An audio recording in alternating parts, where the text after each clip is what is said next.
Em 2012, eu recebi 1 da manhã a ligação de um dos melhores amigos que eu tenho, dizendo: Luiz, vai estrear seriado novo de Cavaleiros do Zodíaco no Japão e vai ter uma exibição simultânea no Brasil num cinema que dá pra gente ir do primeiro episódio. E eu acabaria descobrindo, pesquisando na rede, que ainda não tinha todo esse cacetada de redes sociais atualmente, né?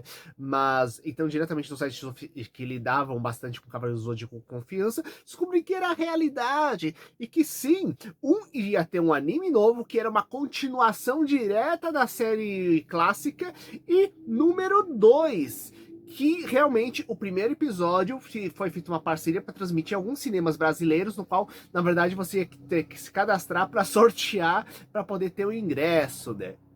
Então, e essa série é Cavaleiros do Zodíaco Ômega, que eu vou falar agora no nosso canal, no nosso Monstro de Aventuras. Eu sou o Liz e continuando nossa série O que é Cavaleiros do Zodíaco, cujo objetivo é pegar e dar uma geral de todas as grandes produções que foram feitas dessa obra, seja diretamente dos quadrinhos, seja através das mídias audiovisuais. Então, vamos aqui falar da obra de 2012, que não teve praticamente um dedo, até onde sei, do Masami Kurumada, que era o mangaka original. Inclusive, na época, como vocês podem pegar, inclusive, veio um outro vídeo aqui do canal, já estava tendo durante alguns anos uma continuação oficial do mangá, feita pelo Kurumada, né, que era Cavaleiros do Zodíaco Next Dimension, desde 2006. E o que acontece? Em 2012 foi lançado uma continuação para animação, só que não era uma adaptação dos quadrinhos deles novo, não, era algo completamente inédito,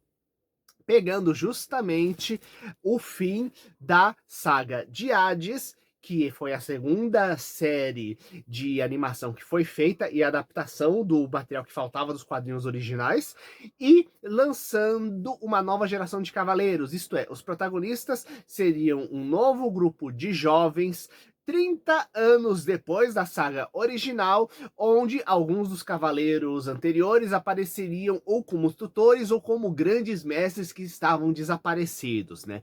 Então, vamos dar uma geral de Cavaleiros do Zodíaco Ômega, que tem seus pessoas que adoram, tem suas pessoas que detestam, tem seus altos e baixos, mas tem umas coisinhas interessantes no meio. E o que ocorre? Em Ômega, nosso protagonista é Koga. Ele foi um órfão adotado por Saorikido, a reencarnação de Atena, e o que acontece? Ele foi treinado numa ilha onde ela estava meio que protegida em relação, e escondidos em relação ao resto do mundo, sendo treinado pela Amazona de China de Cobra, até que de repente eles são atacados por Marte, o deus da guerra, que já havia outras vezes feito incursão para pegar e destruir os cavaleiros, né? E novamente ele pega e ataca. Athena fica desaparecida, Koga fica solitário, ganhando com a armadura de Pegasus que ele estava treinando para poder utilizar, né? Sendo que inclusive o portador dela, que é o protagonista do seriado original, está desaparecido após pegar e ter derrotado o Marte anos atrás, né? E agora ele vai até Palestra, onde ele vai, que é uma espécie de academia para treinar a nova geração de cavaleiros, onde temos alguns cavaleiros clássicos, né, inclusive como o Gek de Urso, como professores, professores também inéditos, e vários alunos lá, inclusive gente que é descendente direta, como o Ryuho, que é descendente direta do Shiryu, Cavaleiro de Dragão, do qual ele tem a armadura, né, e outros que são cavaleiros novos, como o Cavaleiro de Leão Menor, que é descendente de um cavaleiro de Cruzeiro do Sul, mostrando toda uma linhagem nova que tá aparecendo, sabe? Além de várias outras, temos uma nova Amazona de Águia, um Cavaleiro novo de Lobo, e por aí vai. Então, temos toda essa parte que é a introdução da história. Então, temos basicamente a primeira temporada sendo os Cavaleiros, a nova geração de adolescentes que vira cavaleiros, tentando descobrir quem é amigo e o inimigo dentro do novo ambiente, né? Já que Marte está pegando e manipulando nos bastidores o comando da força dos Cavaleiros do Zodíaco com o desaparecimento da deusa da deusa Atena, né? Então eles não sabem em quem confiar, né? Então, ao mesmo tempo temos os capangas de Marte, né? Que aqui são chamados de marcianos, pois é, e que têm armaduras com poderes baseados em insetos.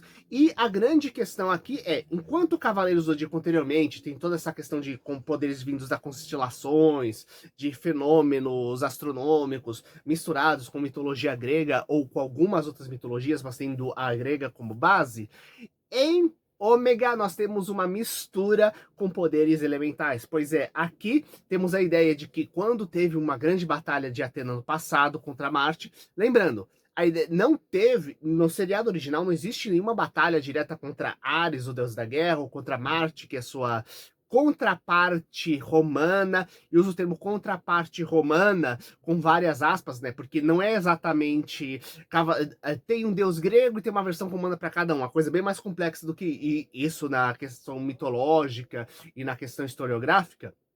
Mas estou fazendo isso só para ter uma noção geral para a galera. Mas enfim, a ideia básica é que entre essas duas séries teve um período que Atena lutou contra Marte, e o que acontece é que quanto Marte dava o poder das trevas de manipular justamente sombras para os seus aliados, Atena acabou tendo que energizar seus cavaleiros, dando poderes elementais para ele. Então, fogo, terra, ar e água, né? Além de relâmpago, e alguns raros tiveram o poder da luz, que é meio o poder mais ligado diretamente à própria energia da deusa Atena. Naturalmente, o Koga, ele tem o poder da luz, e ele descobre que também tem um cavaleiro, que é o cavaleiro da constelação de Orion, que é filho do deus Marte e que tem o poder do relâmpago, que também, como eu disse, foge do quarteto elemental clássico, sabe? Ficando nessa disputa. Então, temos toda uma questão dos poderes elementais ainda que é desenvolvido dentro dessa história. Posteriormente, a coisa fica cada vez mais intensa, sendo que a primeira metade dessa primeira temporada, pois é, fez sucesso suficiente para garantir 2 temporadas durando mais de 90 episódios, e o que ocorre é que a primeira metade é justamente essa lidando em parte com cavaleiros que estão treinam Atena e parte com os guerreiros de Marte, né? E a segunda metade, nós temos a Terra extremamente em perigo, com o deus Marte sugando energia vital do planeta Terra para reenergizar e revitalizar o planeta Marte, né? Ao mesmo tempo que ele está aliado com uma feiticeira chamada Circe. E para fazer isso, o que acontece é que Marte coloca sob o comando dele uma nova linhagem de 12 Cavaleiros Dourados. Então temos novamente subindo as 12 casas, só que completamente reconfigurado, porque são os 12 Cavaleiros de Ouro de Marte aqui, sabe? Então são os 12 signos do Zodíaco, só que com uma versão completamente modificada de toda a estrutura, com cavaleiros novos para cada um, sabe? Então, aqui realmente é onde a história decola, né? Tanto que no episódio 25 a gente tem justamente meio que um resumo de tudo que aconteceu na primeira metade dessa temporada, para você pegar e começar direto. E o que acontece? A história oscila muito de qualidade nessa primeira parte e realmente começa só a decolar e se manter constante justamente quando tem essa nova subida dos Cavaleiros de Ouro, né? O que é uma coisa bem curiosa, porque o diretor de animação dessa série foi o mesmo de uma das séries de Digimon, onde justamente só a partir do episódio 25 a coisa ficava mais agitada. E posteriormente, o mesmo diretor foi colocado para fazer o Dragon Ball Super, e novamente, só depois do episódio 25 que a coisa muda de figura. Que antes disso, quase todos os episódios da série eram só adaptações dos filmes recentes de Dragon Ball, sabe? Então acaba tendo essa estrutura que demora 25 episódios para a coisa finalmente engrenar, né? E a segunda temporada, e o que acontece? A gente tem poucos aparecimentos dos Cavaleiros clássicos, né? Algumas aparições muito boas, algumas bem ruinzinhas, diga-se de passagem, né? E a segunda temporada que teve no ano seguinte é contra a deusa Palas e os seus Palazitas, nomes maravilhosos. Mas pior que até faz algum sentido, ainda mais que o pessoal conhece a palavra inglesa parasite, né? Que é parasita lá, né? E o que acontece? Nessa outra temporada, quando eles já pegaram, derrotaram Marte e a bruxa Circe, né? Nessa nova temporada, com o santuário se reorganizando, eles têm que lutar contra a deusa Palas. E o que acontece é que toda vez a gente descobre que toda vez que a deusa Atena renasce, chega um determinado período onde a Palas ressurge como um parasita sugando energia vital da deusa Atena, e que eles têm que matar ela a tempo antes que ela sugue toda a energia dela, substituindo Atena como deusa da terra. Então, temos essa corrida contra o tempo, com a Palas, inclusive, recuperando suas memórias e crescendo em super velocidade, basicamente. E o sistema. E enquanto, no caso do Marte, a gente tinha guerreiros insetos meio aleatórios, sem uma grande hierarquia, e a grande batalha mesmo eram contra os cavaleiros do Zodíaco, que eram aliados do Marte, aqui não. Aqui nós temos um exército bem organizado, onde cada guerreiro ele tem uma arma principal, seja uma adaga, espada, escudo, etc. E todos os poderes que eles têm são em torno justamente da arma especial que cada um tem diferente. Então tem os parasitas de terceira classe, que eles são que eles têm poderes menores, nível como se fossem os cavaleiros de bronze, né? Aí então temos os parasitas de nível 2, né? Que eles têm um poder entre cavaleiro de prata e cavaleiro de ouro, com algumas habilidades especiais associadas, né? E temos os chamados parasitas de primeiro nível, né? Que são 4, que são a guarda pessoal da deusa Palas, e que tem armaduras que têm os poderes ligados justamente aos poderes do zodíaco, só que cada um ligados a 3 signos. Então a ideia é que cada um dos guerreiros de Palas tem o equivalente ao poder de 3 cavaleiros de ouro juntos. E quem escutar isso vai lembrar: Luiz, mas não tinha um golpe especial que os Cavaleiros de Ouro podiam dar, só que era um golpe meio proibido porque ele era muito perigoso, que era o chamado Exclamação de Atena, que você tinha que juntar 3 Cavaleiros de Ouro junto para dar? Tem alguma coisa associada a isso? Pois é, tem. Vamos ter sim, momento onde vai ser necessário Exclamação de Atena para pegar e lutar contra um desses adversários, né? Então, temos algumas das melhores lutas sendo justamente dos Cavaleiros de Ouro que largaram Marte e voltar e ficaram com Atena, pegando e lutando contra eles. Aí o que acontece é que as armas que eles têm são desses de primeira classe, são espadas mágicas, cada um com um poder digamos, de controle de alguma força física da natureza diferente. Um controla a luz, outro controla a gravidade, por exemplo. Sendo que as armaduras que todos eles têm chamados Chronotectors, porque elas são capazes de paralisar o tempo ao redor, e a ideia é que um deus aliado de Palas, que deu as espadas sagradas justamente pros 4 parasitas maiores, né? E considera e é colocado logo de cara na prática quem é essa divindade, apesar que você nunca sabe ver ela ou saber como ela tá comandando, a aparência dela, você só descobre no final quando tem alguns grandes plot twists, onde temos logo de cara o planeta Saturno, que Saturno como eu disse, é um deus ligado também à questão do fluxo do tempo, porque normalmente relacionado também com o Cronos da mitologia grega. E o que acontece é que cada um dos parasitas tem um nome de uma das luas de Saturno. Sim, Saturno tem trocentas luas diferentes. Eu acho que são um pouco menos são menos de 100 luas, né? Mas são dezenas de luas que ele possui, né? Então cada uma dos personagens inimigos tem um nome de uma das luas de Saturno, né? Já colocando logo de cara, olha, tem o poder do deus Saturno aqui no meio, só que o que ele está fazendo, como ele está, por que ele não apareceu até o momento? Tem todo um grande segredo associado. E é claro, eu falei dos lados dos vilões. Do lado dos heróis, a gente tem uma nova geração de, assim, as armaduras sendo regeneradas, ao mesmo tempo que temos os retornos das chamadas armaduras mecânicas, que são as armaduras de aço, que apareceram por um breve momento na saga original. Onde eles não existem no mangá, né? Os Cavaleiros de Aço, eles são exclusivos do anime original, e lá eles aparecem em alguns episódios como um time secreto criado pela Fundação Kido para dar para pessoas que não tinham poder cósmico, que não tinham poder de despertar o cosmo dentro dos seus corpos, justamente armaduras eletromecânicas especiais. E o que acontece só que eles só duram alguns episódios no material original e depois nunca mais é explicado o que aconteceu com eles. Aqui temos toda uma nova geração de de armaduras, apesar delas serem um pouquinho mais simples, e os 3 de aço originais, eles retornam. E é explicado que as armaduras originais de aço, elas superaqueciam, desgastavam muito o corpo, por isso eles não conseguiam ficar mais do que alguns minutos do que aquelas armaduras, que detonavam o corpo deles. Agora que são muito mais resistentes durante anos treinando seus corpos, além das armaduras ficarem durante décadas sendo aperfeiçoadas, eles voltam muito mais poderosos, né? Então, apesar de ter uma aparição curta, é mostrado que os 3 juntos têm o mesmo nível de poder de um Cavaleiro de Ouro. E eles acabam liderando, ajudando a liderar os ataques da deusa Atena contra a deusa Palas. E como disse, tem toda uma nova geração de Cavaleiros de Aço, com destaque para o Subaru, um cavaleiro órfão que ainda tem algum grau de poder de despertar o cosmo, mas mesmo assim utiliza uma armadura de aço, já que a maioria das armaduras normais estão destruídas.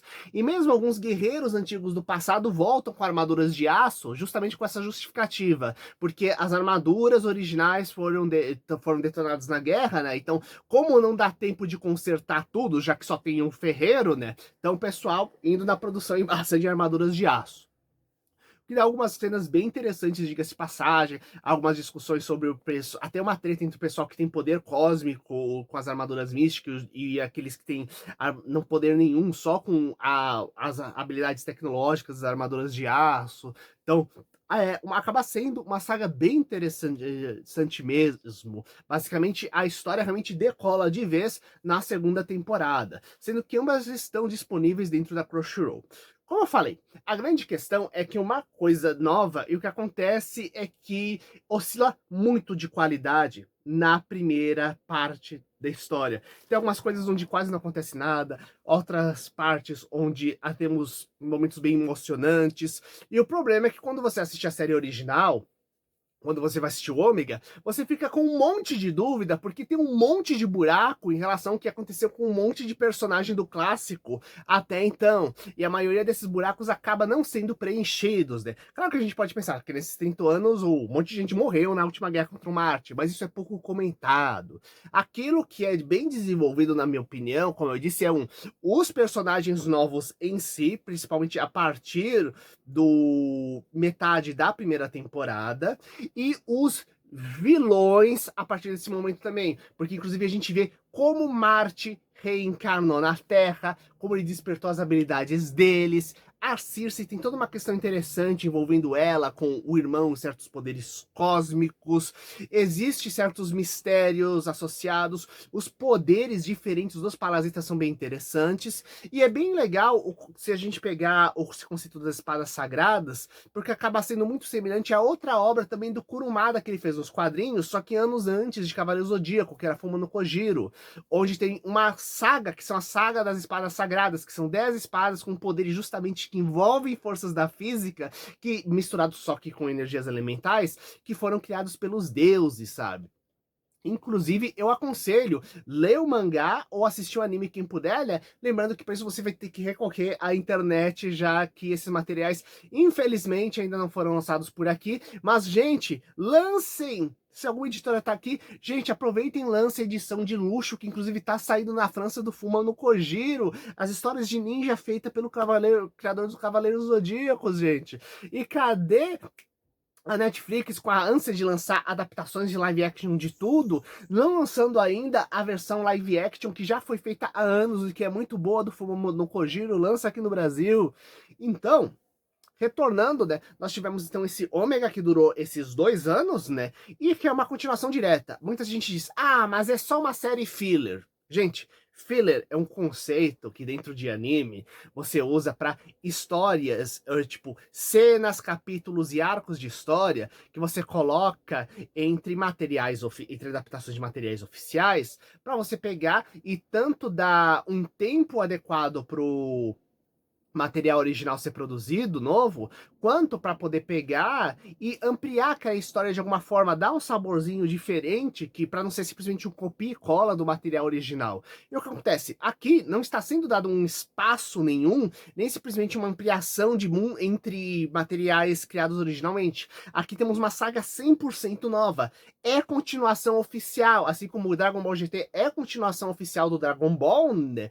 Então, independente do que for feito com Dragon Ball Ball Super com Dragon Ball Daima. A gente tem que lembrar que não existe essa coisa de cânone para as produções japonesas. O que acontece é que cada linha vai ter seu desenvolvimento e você pode ter trocentas linhas paralelas ao mesmo tempo, cada um com o seu desenvolvimento, simples assim. E Cavaleiros do Zodíaco, como eu disse, tem várias oscilações e, na minha opinião, né, dentro daquilo que foi ruim, daquilo que foi bom, eu acho que no final foi bem interessante, porque, inclusive, como eu disse, chegou a durar 2 temporadas. Número 2, se você tá meio receoso, dá pra pular diretamente pro episódio 25 pra ver o resumão, em seguida subir diretamente as 12 casas pra parte mais emocionante da história, e se você gostar, continuar vendo o material daí de diante. E lembrando que no ano posteriormente a gente teria logo em seguida em 2015 um novo seriado de Cavaleiros do Zodíaco, também continuando, só que a partir de outro ângulo que eu vou comentar aqui no canal, que é o Soul of Gold.